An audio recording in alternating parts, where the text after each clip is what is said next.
what's going on, guys? It's Guns back with another gameplay. Hope everybody's doing well in YouTube land. Check this out. What I have for you here is a pretty good gameplay with using the Volk Corruption. I believe I'm using quick draw, stock, and grip, I do believe. And if you have not been able to use this gun or pick it up off somebody's dead body, because obviously the only way you can get it is through the quartermaster, and I just happened to get lucky enough to get it. But this thing has, if you want to rank up fast, this thing like shreds people. Like it is very, very good. You'll see it just, I think in the damage profile, it kills in 3 shots at the particular range, and that just ripped through people with this thing.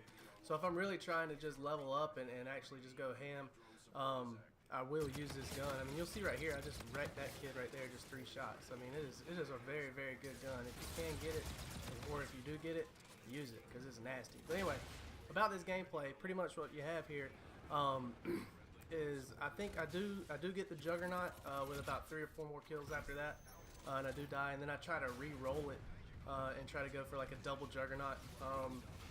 Unfortunately, I choked it. I think I went on I think I did the Merciless or Relentless, whatever or the Brutal, the 25 is, and I die off of it. But anyhow, it was, I mean, it's a pretty good gameplay. I think it's entertaining. You know, rushing, sitting back, you know, whatever, using FTL Fate or the phase shift for FTL. I've been kind of debating whether this is better than reactive armor or not. I think they both have their situations, but the way this builds up faster, I just feel like I'm able to get behind people a lot better, which in this game you've got to try and get behind people. If you don't, I mean, sometimes the lag comp will catch you. So the more you can get behind people and pick up easy kills, the better, because those 50-50 gunfights are definitely not what you want. But anyway, yeah, what I was going to talk about was the national championship game last night, Alabama and Clemson. I'm not necessarily a Clemson fan or an Alabama fan, but pretty much I live in North Carolina, so you know, Clemson's down here in South Carolina, pretty close. They neighbor us. So I've been pulling for South Carolina to pull the upset. I wasn't sure if they were going to be able to do it or not, given Alabama is just an amazing defense, but somehow they pulled it off. I thought when Bo Scarborough, when he ran that second touchdown and it was 14-0, I said, man, this game's probably about over.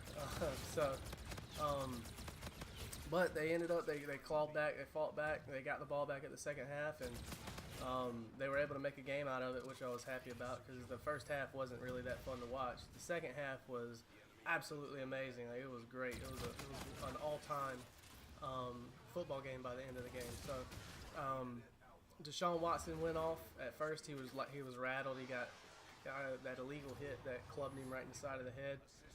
He was a little rattled, but I think he got his composure back once they did a little slant play that went for about 50 yards. That, I think, is what got the Clemson offense rolling. And then I want to say you had Mike Williams. He's going to be one of the top-rated wide receivers. He was making some exceptional plays down the side, just to keep Clemson in the ball game, really, with some of the things that he was doing. So all in all, it was an outstanding game. I mean, I'd put it up there with some of the best national championship or Super Bowl games, World Series, things like that, that I would ever, you know, want to watch again. Like I would watch that game again for sure from the second half. It was awesome. But yeah, I'm glad somebody finally took down the juggernaut that is Alabama football. And sometimes I just can't stand Alabama football fans, man, because they are absolutely annoying. They think they're gods to everyone, and they get all freaked out and upset if they lose a single game.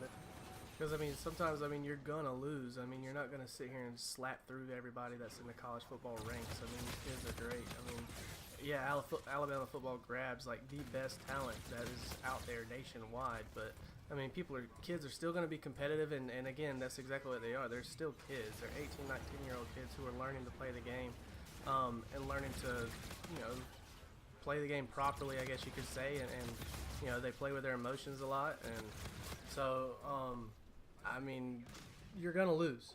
I mean, Alabama football fans, you're going to lose at some point, you know.